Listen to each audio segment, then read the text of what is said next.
यौन शुद्धिकरण की बातें करता, बकरे का कलेजा मांगता, महिलाओं के मुंह पर सिगरेट की फूंक मारता, बच्चे ना होने वाली महिलाओं को निशाना बनाया करता था और 100% गारंटी देता था कि उसके पास आने के बाद उन्हें बच्चा हो जाएगा।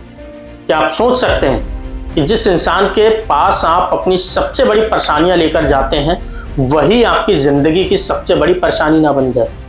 मुंबई जैसे शहर में जहां हर चीज तेज है, जहां लोग टेक्नोलॉजी और मॉडर्न सोच की बात किया करते हैं, वहीं एक ऐसा दरबार लग रहा था जहां डर बेचा जा रहा था, जहां आस्था के नाम पर एक ऐसा खेल खेला जा रहा था जिसे सुनकर किसी का भी भरोसा हिल जाएगा। ये कहानी है एक ऐसे भोंदू बाबा की जिसने लोगों की मजबूरी को अपना धंधा बना दिया, जिसने डर को अपना हथियार बनाया और भरोसे को तोड़कर अपना साम्राज्य खड़ा किया।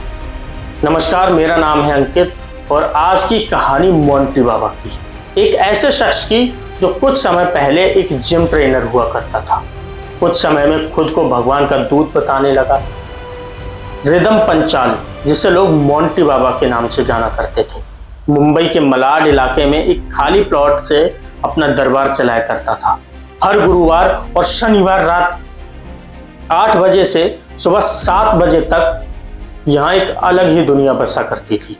एक ऐसी दुनिया जहां लोग उम्मीद लेकर आते थे लेकिन धीरे धीरे डर में बदल जाया करते थे। लोग यहाँ अपनी बीमारियों का इलाज ढूंढने आते थे, संतान प्राप्ति की उम्मीद लेकर आते थे, घर की समस्याओं का समाधान ढूंढने आते थे, लेकिन उन्हें जो मिलता था वो इलाज नहीं बल्कि एक ऐसा जाल था जिसमें फंसने के बाद निकलना ही आसान नहीं। मोंटी बाबा खुद को देवी का माध्यम बताया करता था।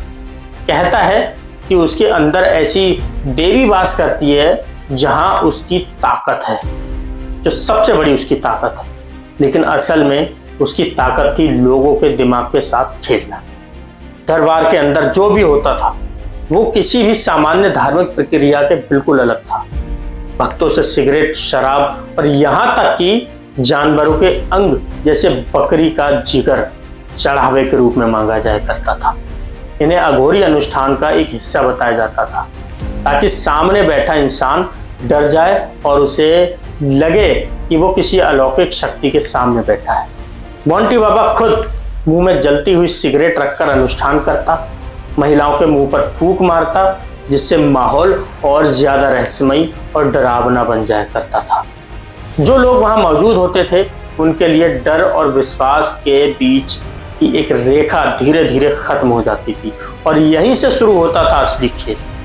उसके निशाने पर वही लोग हुआ करते थे जो पहले से टूटे हुआ करते थे, जो अपनी जिंदगी की परेशानियों से परेशान थे और जिन्हें कहीं और से कोई जवाब नहीं मिल रहे थे। खासतौर पर वो महिलाएं जो निसंतान थी, संतान प्राप्ति की समस्या से जूझ रही थी। उन्हें यह विश्वास दिलाया जाता था कि उनकी समस्या समाज सामान्य नहीं है बल्कि किसी बुरी शक्ति का उन पर असर है और इसे सिर्फ यही ठीक कर सकता था। एक बार जब यह बात दिमाग में बैठ जाया करती थी तो इंसान सवाल करना ही छोड़ देता था और यहीं से शुरू होता था उसका अपना कंट्रोल। पीड़ितों को यह भी कहा जाता था कि अगर उन्होंने बाबा की बात नहीं सुनी, नहीं मानी तो उनकी हालत और खराब हो जाएगी, उनके परिवार पर और संकट आ जाएगा। यानी भरोसे से ज्यादा डर काम कर रहा था। धीरे धीरे यही डर ही उसकी सबसे बड़ी ताकत बन गया और जो लोग उसकी बातों पर आंखें मूंद कर भरोसा करने लगे। लेकिन हर कहानी में एक मोड़ आता है और यहाँ भी कुछ ऐसे ही हुआ। कुछ लोगों को उसके तरीकों पर शक होने लगा, अनुष्ठानों का कोई असर नहीं दिख रहा था और मांगे लगातार बढ़ रही थी। यहीं से इस पूरे खेल की सच्चाई सामने आने लगी। शिकायतें दर्ज हुई और फिर मुंबई पुलिस ने इस मामले में हस्तक्षेप किया। जांच के बाद रिदम पंचाल और मोंटी बाबा को गिरफ्तार किया गया और उस पर धोखाधड़ी, धमकाने और अंधविश्वास के नाम पर यौन उत्पीड़न करने के आरोप लगाए गए। लेकिन सवाल अभी भी वहीं खड़ा है कि क्या सिर्फ एक आदमी की कहानी है ये, या फिर एक ऐसा पैटर्न है जो बार बार हमारे समाज में दोहराया जाता है, जहां लोग अपनी मजबूरी लेकर जाते हैं और बदले में उन्हें डर और धोखा मिलता है। मोंटी बाबा का मामला सिर्फ एक क्राइम की स्टोरी नहीं है, बल्कि एक चेतावनी है, एक चेतावनी इस बात की कि आस्था अगर आंख बंद करके की जाए तो वही आस्था सबसे बड़ा जाल बन जाया करती है। इसीलिए याद रखिए कि सच्चा विश्वास कभी डर नहीं पैदा करता, और जो डर पैदा करे वो भगवान नहीं हो सकता। मोंटी बाबा ने अब तक करीब 70 से ज्यादा महिलाओं के साथ यौन शोषण किया है। यही नहीं बल्कि एक पैटर्न बनाया था। जिन महिलाओं के साथ इस तरीके की क्रिया करता, उनकी योनि शुद्धिकरण के नाम पर उनके साथ बलात्कार करता, उनकी वीडियोग्राफी भी कर लेता, और फिर यह मामला उसका लगातार बढ़ता रहा। महाराष्ट्र के मलाड की कहानी आपने सुनी होगी, जिसमें अशोक खैरात नाम का एक ऐसा ही बाबा था जिसने बाकायदा एक अपना साम्राज्य बनाया लिया था। महिलाओं को जब कमरे में बुलाता, उसके बाद वो एक बटन दबाता जिससे पूरा माहौल अलग ही हो जाता। पूरा कमरा रेड कलर में तब्दील हो जाया करता था और बाहर से कुछ भी नजर नहीं आता था। इसके बाद वो शुरू करता था गंदा खेल। महिलाओं की योनि शुद्धिकरण के नाम पर वो भी कुछ इसी तरीके के क्रियाकलाप करता था और उनके साथ यौन शोषण करता था। कहता अगली बार फिर आना पड़ेगा, नहीं आई तो फिर वीडियो हमारे पास है ही। बताया तो ये भी जाता है कि वो मर्चेंट नेवी से बाहर आ चुका था और उसने बाबा यूं कहें एक भगवान बनकर अपना पूरा साम्राज्य खड़ा कर लिया। महाराष्ट्र के अलग अलग हिस्सों से इसी तरीके की तस्वीरें सामने आ रही हैं, जिससे कहा जा रहा है कि ये कुछ और नहीं बल्कि ऐसी एप्स्टीन फाइल है, वो फाइल जिसमें औरतों के साथ खेला जाता है।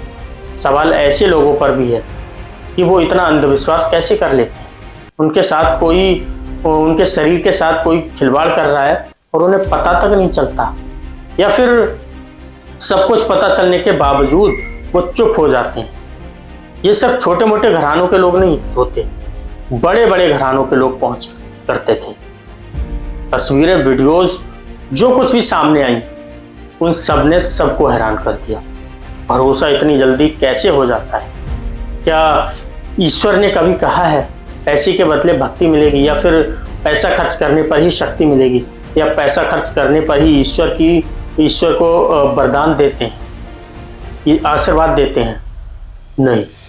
इस बात को रिपीट कीजिए, इस बात को दूसरों तक पहुंचाइए। भगवान को कभी, ईश्वर को कभी, या जिस भी परमात्मा गॉड को आप मानते हैं, उसे पैसा नहीं चाहिए, उसे सिर्फ मन की भक्ति चाहिए। क्योंकि एक कहावत कही जाती है कि मन चंगा तो कटौती में गंगा, यानी सब कुछ यही है।